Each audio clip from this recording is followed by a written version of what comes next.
Hi everyone. Welcome once again to another joyful moon, this one being the 2020 joyful moon.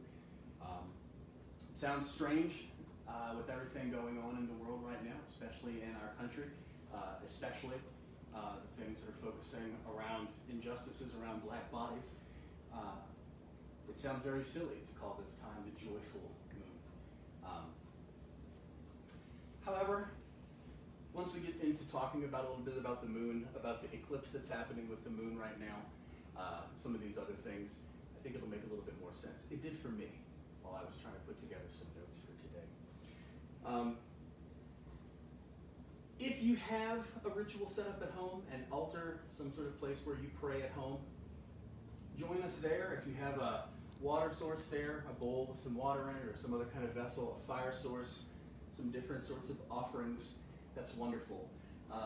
Most importantly, please make sure that you have some sort of vessel and some sort of liquid to pour into that vessel to share in the blessing when the time comes for the blessing.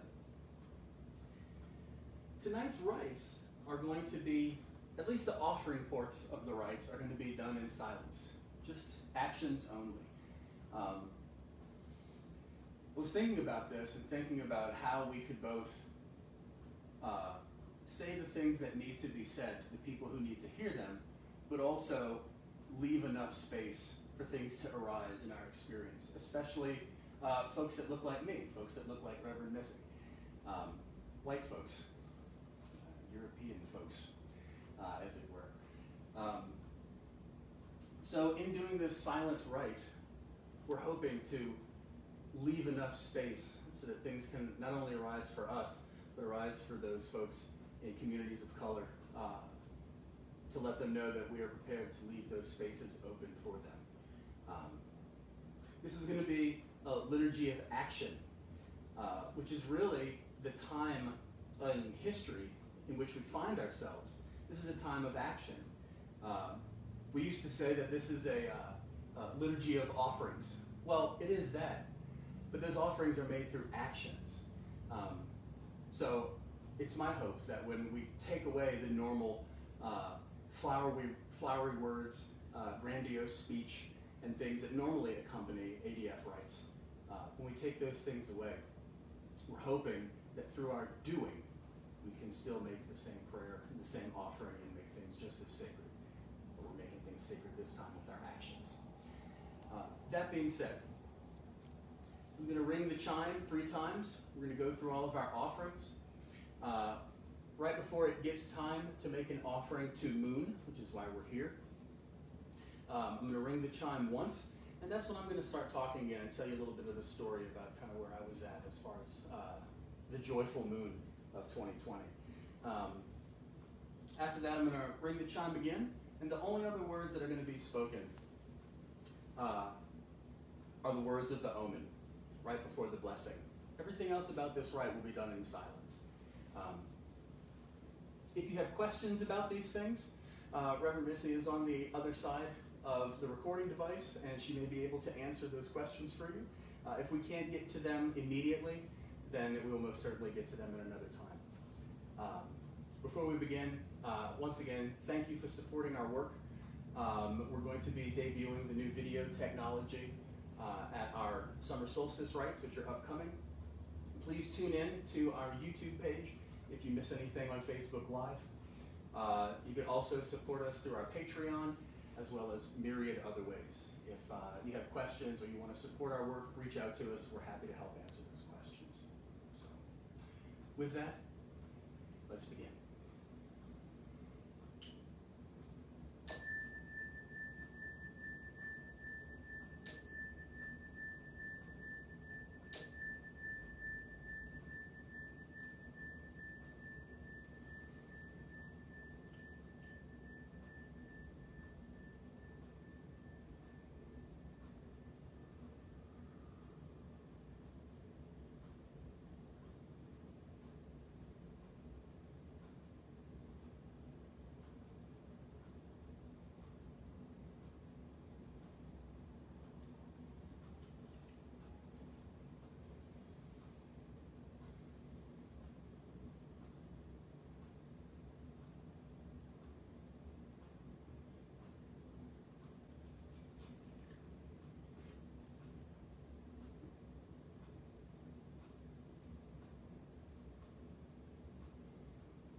about 3 minutes and 45 seconds.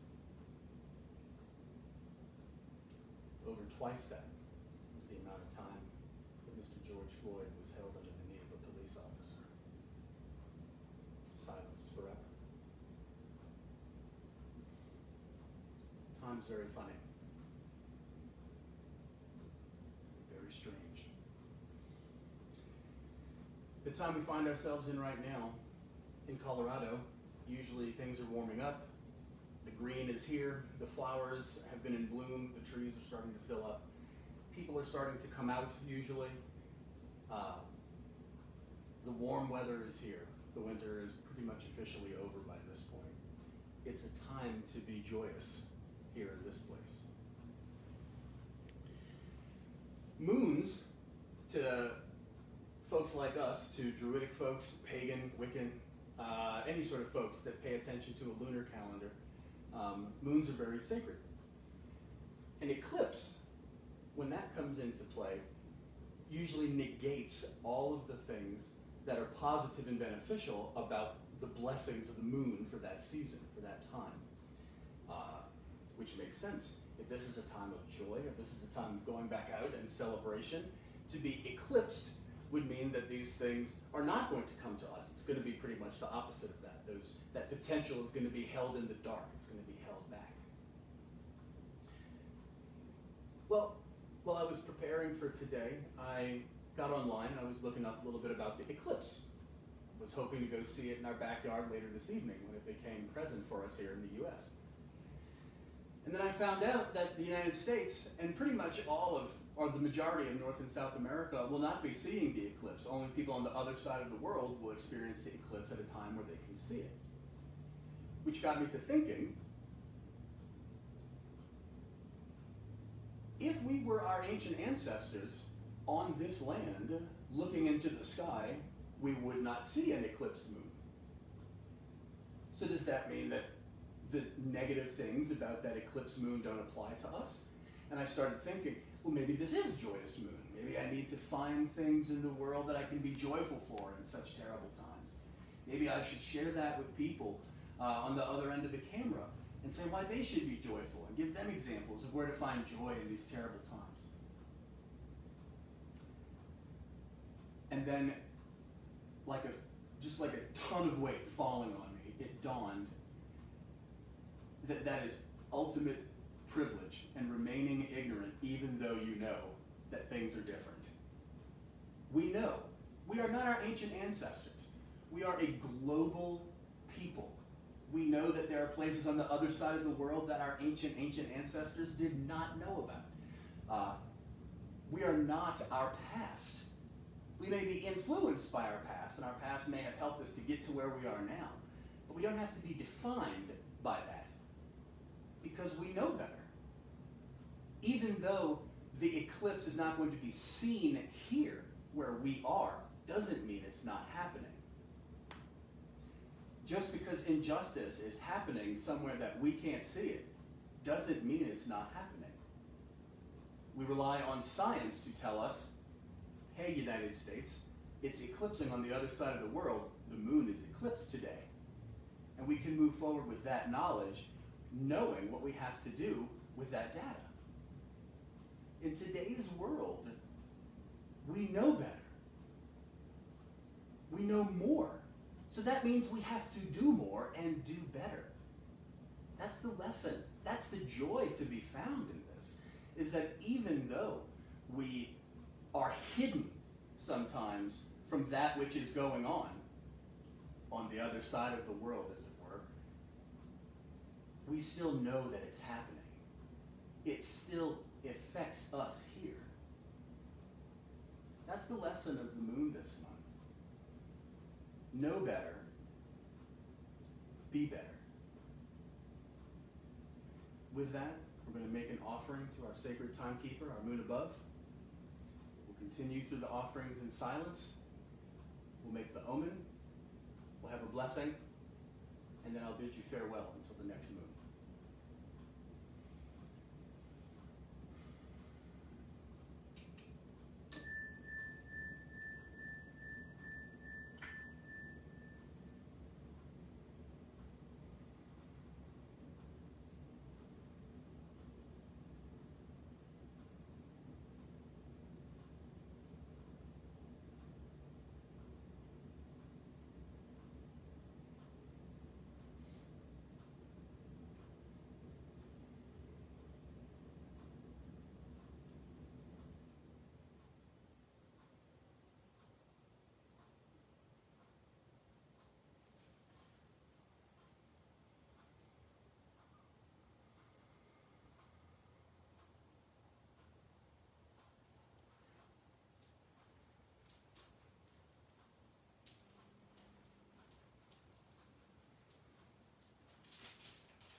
is a relationship between horse and rider that is sacred. It's a trust. And with the right trust between horse and rider, the right leading can happen, the right listening can happen, the right relationship can happen. Without that, we are destined to repeat the same patterns over and over and over, like the seasons every year. Strength is needed to break free. A deep strength, a primal strength. Sit with this omen, children of earth, for the next moon.